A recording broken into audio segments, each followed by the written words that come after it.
जहाँ से हमारा पिछला एपिसोड एंड हुआ था, ये एपिसोड वहीं से स्टार्ट होता है। जो हमारा मेन कैरेक्टर होता है वो येयू टावर में पहुँच गया होता है। जैसे ही लुआ वो घर के अंदर पहुँचता है, जो पेन भाई होता है वो कहता है वेलकम बैक, और मेरे हाथ में क्या है तुम इसको देख के बता सकते हो। जो लुआ होता है वो कहता है कि ये तो, फिर वो हमारा पेन भाई कहता है कि तुम इसको पहचान नहीं पाई, ये तो तुम्हारे यहाँ का टोकन है हाउरियन अलायंस का, तुम इस छोटी सी चीज़ को भी नहीं पहचान पाए। हम एक डिसाइपल भी हूँ ज़्वांजिंग सेक्ट का, और साथ ही साथ हाउरियन अलायंस का और एक मेंबर भी हूँ।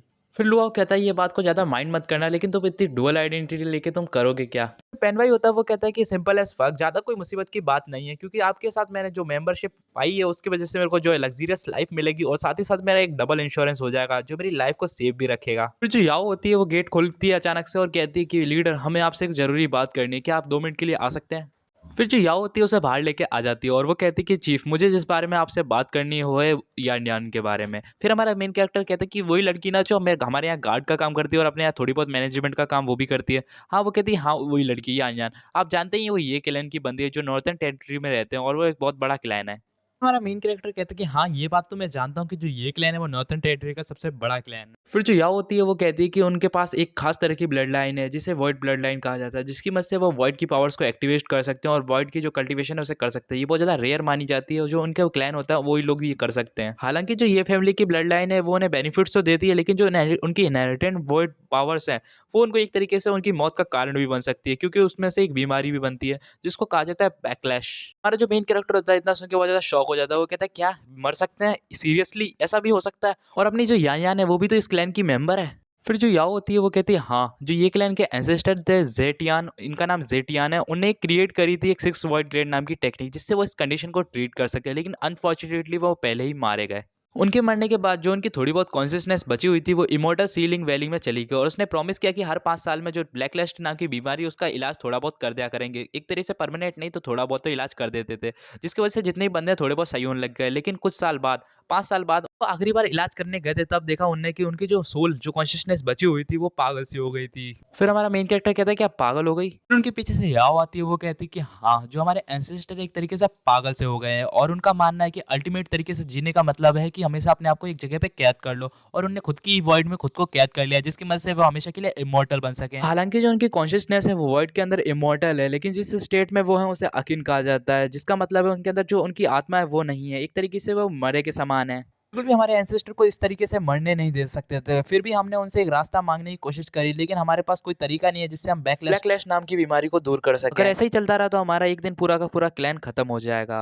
अगर कोई है जो हमारी मदद कर सकता है तो वो लीडर आप ही हो। आप ही हमारी मदद कर सकते हो मेरे क्लैन को रिवाइव करने में, क्योंकि आपके पास है मार्शल गॉड क्यूआई की इनहेरिटेंस, जिसकी मदद से आप मेरी हेल्प कर सकते हो। मैं जानती हूँ वर्ड क्लैन की आर्ट, लेकिन आप प्लीज़ हमारे साथ चलिए और मेरी हेल्प कीजिए, जिससे आप एंसेस्टर की ग्रेट वर्ड आर्ट को सीख जाइए और आप उनकी जो इनहेरिटेंस को ले लीजिए, जिससे आप अब मेरे पूरे के पूरे क्लैन को बचा सकें। और ऐसे वो घुटनों पे आके कह रही होती है, अभी मेरे क्लैन के लोग हैं उन सबको प्लीज़ बचा लीजिए। फिर हमारा मेन कैरेक्टर अपने मन में कहता है कि जो ग्रेट वॉइड आर्ट टेक्निक है वो बहुत ज़्यादा पावरफुल टेक्निक है। अगर वो मेरे हाथ में लग जाती है तो मेरे लिए एक अपॉर्चुनिटी के बराबर है। अगर वो अपॉर्चुनिटी मुझे मिल जाती है तो मेरे लिए बहुत ज़्यादा बढ़िया रहेगा, और अपॉर्चुनिटी मेरे सामने से आए और मैं उसे छोड़ दूँ, ऐसा हो नहीं सकता। और जो यान यान है उसने हमारे हाउली अलायंस के लिए बहुत कुछ किया है, मुझे उसकी मदद करने का फ़र्ज़ ज़रूर बनता है। हमारा मेन कैरेक्टर यान यान से कहता है मैं तुम्हारी पूरी मदद करूँगा रास्ते में, और मैं तुमसे वादा करता हूँ कि मैं इस पूरी जर्नी में तुम्हारे साथ रहूँगा। सुनने की देर थी, जो यान यान है वो बहुत ज़्यादा खुश हो जाती है, वो हमारे मेन कैरेक्टर को गले लगा लेती है। वो कहती है कि लीडर आप बहुत ज़्यादा ही अच्छे हो। हमारा मेन कैरेक्टर कहता है कि प्लीज़ मेरे से थोड़ा दूर हो जाओ। हमें इमॉर्टल सीलिंग वैली के जगह का सीन दिखाया जाता है, जहाँ हमारा मेन कैरेक्टर और यान यान दोनों ही उस केव के पास आए होते हैं, उस वैली की केव के पास, जहाँ पे जो हमारी यान यान होती है वो कहती है इशारे करते हुए कि ये वही जगह है जहाँ पे जो हमारे एंसेस्टर की जो कॉन्शियसनेस है वो यहाँ पे सील है। हमारा मेन कैरेक्टर है वो अपने मन में कहता है कि रूमर सच बात है। जो ये क्लैन के एंसेस्टर हैं वो बहुत ज़्यादा टॉप ग्रेड के मतलब एक्सपर्ट हैं, और उनको जो अगर कंपेयर किया जाए 7 नाइट्स से तो मुझे लगता है कि वो ज़्यादा पावरफुल होंगे, और साथ कर जो हम ये जो हमारा मिशन है वो इतना ज़्यादा आसान नहीं होने वाला है। बाहर खड़े होने से अच्छा हम अंदर जाके एक बार देख लेते हैं, वो याओ से कहता है, और दोनों के दोनों उसके अंदर जाने लग जाते हैं। फिर हमें 1 घंटे बाद का सीन दिखाया जाता है। जो याओ होती है वो कहती है कि हम कितनी देर से चल रहे हैं, हम यहाँ पे इतनी देर से चल रहे हैं कि मुझे पता भी नहीं है, और मैं इतनी ज़्यादा थक गई हूँ तो मैं क्या ही बताऊँ, और मुझे ये भी नहीं पता कि अभी रास्ता हम कहाँ से आए थे, बहुत ज़्यादा देर हो गई है, मुझे ऐसा लगता है कि हम रास्ता भटक गए हैं। लुआ अपने मन में सोचता है हाँ ये बात तो सच है, ये बहुत ज़्यादा अजीब है, क्योंकि हम जब से इसके अंदर आए हैं तब से हम बहुत देर से भटक ही रहे हैं, हमें ये भी नहीं पता कि हम कितनी देर से यहाँ पे हैं। फिर हमारे मेन कैरेक्टर को बहुत अजीब सा एहसास होता है, वो कहता है कि अपन कहाँ पे पहुँच गए, हम तो थोड़ी देर पहले केव के अंदर थे, और हमारी जो याओ होती है वो कहती है नहीं मास्टर, हम बहुत ज़्यादा गलत जगह पे आ गए हैं, हम एंसेस्टर की जो डोमेन है उसमें फँस चुके हैं, हमारा मेन कैरेक्टर कहता है कि डोमेन में, हाँ, वो कहती है हाँ, हम डोमेन में फँस गए हैं। फिर हमारा मेन कैरेक्टर कहता है कि लगता है तुम्हारे एंसेस्टर को पता चल गया कि उनकी डोमेन के अंदर कोई आ गया होगा, तो वो शायद तक यहाँ पे जल्दी हमें ढूँढने के लिए आते ही होंगे। तो हमें यहाँ पे थोड़ी देर तक वेट करना है, जैसे ही वो आएँगे तो हम उन्हें पकड़ लेंगे। फिर हमारा मेन कैरेक्टर कहता है कि मुझे लगता है कि वो आ ही गए। फिर उनके सामने एक पोर्टल खुलता है, उस पोर्टल में से आवाज़ आती है, अब बिल्कुल भी स्ट्रगल करने की कोशिश मत करना वरना तुम मारे जाओगे। और उसके अंदर से जो आवाज़ आ रही होती है वही उनका एंसेस्टर होता है। वो कहता है कि मुझे यहाँ तुम्हारी एटर्नल लाइफ चाहिए, और वो उस लड़की याओ को ले जाने लग जाता है अपनी डोमेन में अंदर, उस पोर्टल के अंदर। और जो याओ होती है वो कहती है नहीं, मेरे को नहीं आना। और हमारा मेन कैरेक्टर कहता है यान यान रुको, मैं तुम्हें अभी बचाता हूँ। और हमारा मेन कैरेक्टर कुछ करता है जिससे उसे बचा तो लेता है, लेकिन वो बेहोश हो जाता है। एक तरह से उसने उसकी मतलब जो सोल होती है उसको ले लिया होता है। फिर हमारा मेन कैरेक्टर कहता है कि डैम इट, मैं इसको बचा भी नहीं पाया, मुझे इसको अभी के टाइम पे मतलब जो अपना सोल मिरर है उसके अंदर रख लेना चाहिए जिससे इसकी बॉडी सेफ रहे। फिर वहाँ पे जो ये क्लैन का एंसेस्टर होता है वो आ जाता है। वो कहता है कि वो लिटिल ब्रैट कहाँ चली गई, वो अभी मेरे जो इंटरफेयर कर रही थी मेरे काम के बीच में, वो है कहाँ अभी के टाइम पे। और हमें बताया जाता है उसकी आइडेंटिटी वो ये क्लैन के एंसेस्टर है, और जो उनकी पावर है वो लास्ट एक्सट्रीम पे मतलब हेवनली एक्सट्रीम रियलम पे, इससे ऊपर होता होगा तो पता नहीं। फिर जो हमारा मेन कैरेक्टर होता है वो उनके जो एंसेस्टर होते हैं उन्हें ग्रीट करता है। वो कहता है कि मेरा नाम लुआ है और मैं आपकी वो आर्ट लेना चाहता हूँ जो आपकी वॉइड आर्ट है, जिसकी वजह से मैं आपके लोगों को बचा सकूं। फिर जो एंसेस्टर होते हैं वो कहते हैं कि तुम मेरे क्लैन से मेरी आर्ट लेना चाहते हो, और वो भी एक आउटसाइडर होकर, और तुम्हें लगता है कि मैं तुम्हें अपनी जो वॉइड 6 आर्ट है वो तुम्हें दे दूंगा। अगर तुम्हें मुझसे मेरी टेक्निक चाहिए तो पहले मेरे एक स्लैश का अटैक को झेल के बताओ, फिर ही मैं तुम्हें अपनी टेक्निक देने की सोच सकता हूँ। तरीके से वो हमारे मेन कैरेक्टर को मारना ही। फिर हमारे मेन कैरेक्टर को वो अटैक पड़ने वाला होता है। हमारा मेन कैरेक्टर कहता है कि ये तो बहुत ज्यादा बुरा है, मैं इस अटैक को डॉज नहीं कर पाऊंगा टाइम पे। फिर हमारे मेन कैरेक्टर के अंदर से फेरी बोलती है कि तुम इतना ज़्यादा पैनिक क्यों हो रहे हो। फिर हमारा मेन कैरेक्टर कहता है कि ये तो आवाज़ तो वॉइस फेरी मास्टर की है। फिर वो कहती है मैं तुम्हारी मदद करूंगी इसमें, जिससे तुम इसकी वॉइड आर्ट को ले सको,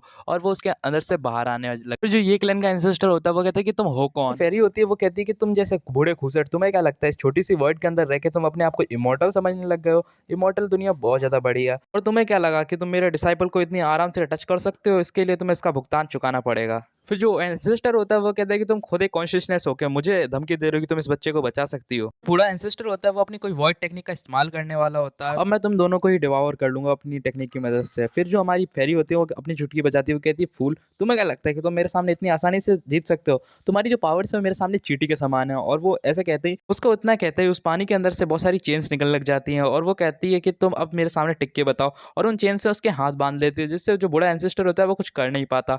जो एंसेस्टर होता है वो कहता है कि ये है क्या जिससे तुमने मुझे बांध दिया, और वो ऐसे करके चिल्ला रहा होता है। और जहाँ पे हमारी जो फेरी होती है वो हमारे मेन कैरेक्टर से कहती है जो तुम्हारी टाइप 1 ट्रिपल ट्रांसफॉर्मेशन टेक्निक है उसकी मदद से तुम इधर की जो पावर्स है उसे डिवावर कर लो, और इसको भी डिवावर कर लो, जिससे तुम इसकी ग्रेट वॉइड आर्ट सीख सको। फिर जो हमारा मेन कैरेक्टर है उसको इतना सुनने की दे रही थी कि वो अपनी जो ताइवान ट्रांसफॉर्मेशन टेक्निक है उसका इस्तेमाल करने लग जाता है, इससे जो एंसेस्टर की जो कॉन्शियसनेस है उसको आराम से हमारा मेन कैरेक्टर डिवावर कर सके अपनी टेक्निक की मदद से। फिर हमारा मेन कैरेक्टर अपने मन में कहता है कि ये पहली बार है जब मैं इतनी ज्यादा स्ट्रॉन्गेस्ट किसी कॉन्शियसनेस को डिवावर करने वाला हूँ, मुझे नहीं लगता कि मेरा पहला ट्राई सक्सेस हो सकता है, मुझे ऐसा लग रहा है कि मैं इसको बिल्कुल भी नहीं कर पाऊंगा। फिर जो एंसेस्टर होते हैं वो कहते हैं कि लिटिल ब्रैट, तुम्हें क्या लगता है तुम्हारे जैसा छोटा पावर कल्टीवेशन का बंदा मुझ जैसे एक हेवनली एक्सट्रीम रियलम के बंदे को डिवावर कर सकता है, और मेरी छोटी सी कॉन्शियसनेस तुम बिल्कुल भी नहीं कर पाओगे। फेरी मास्टर होती है वो कहती है कि ये थोड़ा सा मुश्किल है, क्या मैं तुम्हारी मदद करूं यहाँ पे। फिर हमारा मेन कैरेक्टर बड़े एटीट्यूड में कहता है कि नहीं, मुझे कोई जरूरत नहीं है, और वो अपने हाथ को रोक लेता है, और अपने जितने भी मिरर के अंदर जितने भी क्रिस्टल होते हैं, मतलब जो भी उसके काम की कीमती आइटम्स होती है जो हेल्प कर सकती है उसमें, मतलब जो भी स्टोन्स होते हैं प्रोफाउंड एक्सट्रीम रियलम के, तो उन सारे स्टोन्स का वो यूज करने लग जाता है, जिसकी वजह से वो कहते हैं कि अब तुम मेरे अंदर आ जाओ। और वो उन सारे स्टोन्स का इस्तेमाल करके जिससे उसकी डिवावर करने लग जाता है, और अपने ड्रैगन ब्लड लाइन का भी थोड़ा बहुत यूज करने लग जाता है। जो एंसेस्टर है वो डिवावर होने लग जाते हैं, और वो जोर से चिल्ला रहे होते हैं, और एंसेस्टर ने भी सोचा नहीं होगा कि ऐसा कुछ हो भी सकता है। और हमारा मेन कैरेक्टर से वो कहता है कि मेरी इमोर्टेलिटी चली गई, और हमें दिखाया जाता है कि वो वहीं की वहीं मर जाता है, मतलब एक तरीके से उसकी कॉन्शियसनेस को हमारे मेन कैरेक्टर ने डिवावर कर लिया है। फिर हमारा मेन कैरेक्टर कहते हैं कि आखिरकार मैंने कर लिया, और जो फेरी होती है वो हैरान होती है, वो कहती है कि इसने बिना मेरी हेल्प के कर लिया, ये इसके दम पे बहुत ज्यादा बड़ी बात होती है। फिर वो हमारे मेन कैरेक्टर से कहती है कि हालांकि तुम्हारे पास तुमने पूरी तरीके से वॉइड आर्ट को मास्टर नहीं किया, लेकिन उसकी जो इनहेरिटेंस है वॉइड पावर वो तुम्हें मिल चुकी है। फिर हमारा मेन कैरेक्टर फेरी से कहता है क्या मैं इसकी मदद से अपने जो यान यान है और जो उसके अदर फैमिली मेंबर से क्या मैं उसको ट्रीट कर सकता हूँ। फिर जो फेरी मास्टर होती है वो कहती है तुम ये मत कहो कि तुम उनको कंप्लीटली केयर नहीं कर सकते, तुम उनको पूरी तरीके से क्योर कर सकते हो, क्योंकि अब की बार जो इनहेरिटेंस है वो तुम्हारे हाथों में है, और तुम उसका अच्छे से यूज़ करके उनको जो 5 साल में हर बार उन करवाना पड़ता था वो एक बार में ही तुम उसको सही कर सकते हो। हमारा मेन कैरेक्टर कहता है कि ये तो बहुत ज़्यादा बढ़िया है। और फिर हमें दिखाया जाता है कि हमारे मेन कैरेक्टर अपने उसके अंदर से यान यान को निकालता है, वो कहता है कि सब ठीक है,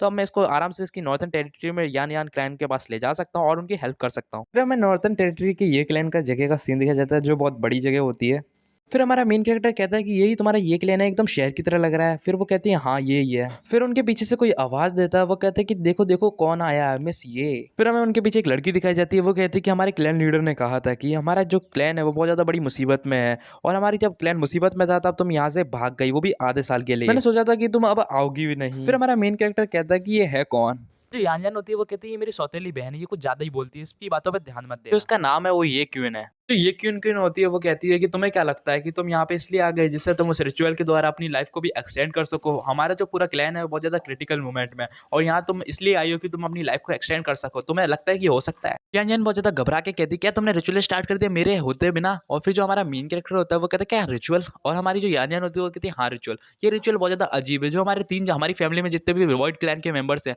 उनमें से 3 वॉइड क्लैन के मेंबर्स को मतलब सैक्रिफाइस करके एक बंदे को हम बचा सकते हैं, जिसकी मदद से हम उधर बीमारी को थोड़ी सही कर सकते हैं। जिसकी मदद से 3 जनों के बदले हमें 1 जना सही मिल सकता है। बंदे को हम सैक्रिफाइस से पाते हैं, वो बंदा बहुत ज़्यादा मतलब ज़्यादा से ज़्यादा 10 साल ही जी सकता है। मैंने तुमसे पहले ही कहा था मैं जल्दी लौट के आऊँगी और ग्रेट वॉइड आर्ट को लेके आऊँगी, तो तुमने बिल्कुल भी मेरा इंतज़ार नहीं करा। फिर वहाँ पे एक पालकी आती है, उसको 4 बंदे लेके आए होते हैं, और उस पालकी के अंदर से कोई बोलता है कि तुम्हें क्या लगता है कि हम तुम्हारे यहाँ पे इंतज़ार करेंगे? हमने वो अभी तक स्टार्ट नहीं किया, हम स्टार्ट करने ही वाले हैं। फिर जो बंदा है वो पालकी से बाहर निकलता है, और वो ये क्लैन का लीडर होता है, और वो कहता है कि तुम्हें क्या लगता है तुम हमारे यहाँ से मौत के डर से भाग गई, और तुम्हें क्या लगता है कि हम तुम्हारा इंतज़ार करेंगे? तुमने एक्सपेक्ट किया था, तुम यहाँ से बाहर निकल जाओ। फिर हमारा मेन कैरेक्टर कहता है कि अभी भी रिचुअल स्टार्ट नहीं हुआ है, तो मतलब अभी भी टाइम है। सीनियर, आपने कहा कि वो यहाँ से बाहर निकल जाए, क्या ऐसा हो सकता है कि मतलब वो बाय चांस वो ले आई हो तरीका जिसकी वजह से आप सबको क्योर किया जा सकता हो? फिर जो ये क्लैन का लीडर होता है वो कहता है कि तुम्हें क्या लगता है कि हमने 3 साल से बिल्कुल भी ट्राई नहीं किया, हम 3 साल से लगे रहे ढूँढने में सॉल्यूशन, लेकिन हमें कोई सॉल्यूशन नहीं मिला, और तुम्हें लगता है कि हम इसके सपनों पर टिके रहेंगे कि कब जब ये आए और हमें सही करे? फिर जो ये क्लैन का लीडर होता है वो अपने गार्ड्स को ऑर्डर देता है, वो कहता है कि इन लोगों की जो कल्टीवेशन है उसे क्रिपल कर दो और इन दोनों को यहाँ से बाहर निकाल दो। फिर जो उनके गार्ड होते हैं वो हमारे मेन कैरेक्टर की तरफ आने लग जाते हैं। फिर हमारा मेन कैरेक्टर कहता है कि मैं तुमसे डरता नहीं हूँ, और बात करी जाए तुम्हारे जैसे लोग मेरे सामने कुछ भी नहीं है, और वो अपनी पावर को शो करता है और वहाँ पे एक स्लाइस लगाता है जिससे ज़मीन फट जाती है थोड़ी बहुत। और जो ये क्लैन का लीडर होता है वो कहता है कि तुम हो कौन और तुम यहाँ हमारी क्लैन टेरिटरी में क्यों तबाही मचा रहे हो, तुम्हें उसकी सज़ा तो मिल के रहेगी। और हमारा मेन कैरेक्टर कहता है कि तुम में से कोई मुझे सज़ा नहीं दे पाएगा, और तो बूढ़े घुसट तू चुपचाप हो जा। और हमारा मेन कैरेक्टर वहाँ पे अपने उंगली पे वॉइड पावर को एक्टिव करता है, और उस वॉइड पावर को उस बूढ़े की तरफ शॉट कर देता है, मतलब एक शॉट गन की तरह। हमारे मेन कैरेक्टर के अटैक की वजह से जो ये क्लैन के लीडर है वो थोड़ा दूर जाके गिरते हैं, ऐसा लगता है कि वो मर गए हों। और जो क्लैन लीडर हैं वो वहाँ पे बेहोश हो जाते हैं, और वहाँ पे जो ये क्वीन है वो बहुत ज़्यादा हैरान होती है, वो कहती है कि क्लैन लीडर आप ठीक तो? और जो वो लड़की है हमारे मेन कैरेक्टर की तरफ अटैक करने के लिए आ जाती है, वो भी उसका जो लेवल होता है वो शायद तक क्यूआई कंडेंस के लेवल पे होता है, और वो हमारे मेन कैरेक्टर की तरफ अटैक करने आ रही होती है। फिर जो क्वीन है वो चिल्लाते हुए कहती है कि मेरे को बिल्कुल भी भरोसा नहीं होता, तुम मेरी सौतेली बहन होकर भी मेरे जो ग्रैंडपा मतलब जो मेरे ग्रैंडपा जैसे क्लैन लीडर हैं उनको मरवा कैसे सकती हो? और फिर हमारे पीछे दिखाया जाता है कि उनके जो एल्डर होते हैं वो मरे नहीं होते, मतलब जो लीडर होते हैं वो मरे नहीं होते। वो उसके ऊपर हाथ रखते हुए कहते हैं कि चुप हो जाओ। और जो एल्डर हुआ के गार्ड्स होते हैं उन गार्ड्स कहते हैं कि आप कैसे जिंदा हो, आप इतनी जल्दी हील कैसे हो गए? ऐसा लगता है कि इन लोगों को शायद तक उनके मरने का इंतजार था। फिर जो एल्डर हुआ है वो जब अपने घुटनों पे आ जाते हैं, वो कहते हैं कि मास्टर आपने जो मेरी ब्लैकलैश बीमारी को हल किया उसके लिए आपका बहुत बहुत धन्यवाद, और मुझे माफ करना, मैंने जो भी आपके साथ जितना भी बर्ताव किया उसके लिए मैं माफी चाहता हूँ। जो क्वीन होती है वो कहती है क्या आपकी ब्लैकलैश बीमारी सही हो गई, लेकिन कैसे? फिर जो एल्डर होते हैं वो घुटनों पे आते हुए एक सवाल पूछते हैं कि मास्टर आप ये बताइए कि आपके पास ये वॉइड क्लैन की पावर्स आई तो आई कैसे? फिर हमारा मेन कैरेक्टर कहते हैं कि मैंने आपकी जान बचाई और आप मुझसे फिर भी एक सवाल पूछ रहे हैं। जो एल्डर हुआ वो कहते हैं कि प्लीज मुझे माफ कर देना, मैं दोबारा ऐसा सवाल नहीं पूछूंगा। यहीं पर ये वीडियो एंड होती है। लास्ट तक वीडियो देखने के लिए आपका बहुत बहुत शुक्रिया, और अगली वीडियो जल्दी ही आएगी, तो please like and share subscribe कर देना।